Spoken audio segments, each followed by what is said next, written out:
చెప్పండి.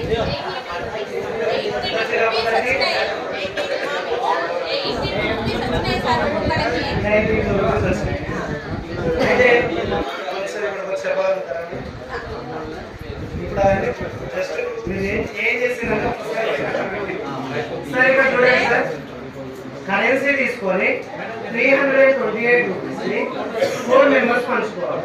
అయితే నేనేం చేసిన 100 ఇచ్చిన 300 రూపీస్ ఇచ్చిన 3 100 రూపీస్ ఇచ్చిన 2 10 రూపీస్ ఇచ్చిన ప్లస్ 8 1 రూపీస్ ఈ విధంగా నోట్స్ ఇచ్చిన. వాళ్ళు ఏ విధంగా పంచుకున్నారో నలుగురు నేను ఎక్స్ప్లెయిన్ చేస్తాను మేడం. ఒకసారి ఇంకొకరు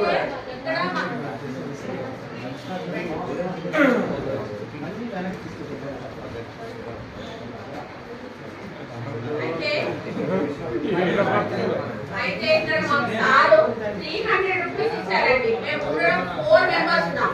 అందుకని మేము ఏం చేసామంటే ఆ 300 కూడా 100 రూపీస్ ని 10s లో డివైడ్ చేసేసుకున్నాం. మేము 300 రూపీస్ ని 10s లో మార్చుకున్నాం. ఎందుకంటే 300 మాకు మేము ఉన్నది నలుగురు ఉన్నాం. 3 ఉన్నాయి.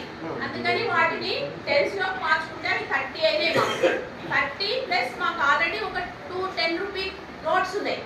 అప్పుడు మాకు అది ఈజీ అయింది పంచుకోవడం. 32 మాకు ఒక్కొక్కరికి కూడా 8 వచ్చినాయి. అందరికి కూడా 8 వచ్చినాయి. తర్వాత 8 రూపీస్ ఉన్నాయి కాబట్టి ఈజీగా మేము ఒక్కొక్కటి పంచుకొని 2 1 రూపీ కాయిన్స్ వచ్చినాయి మాకు.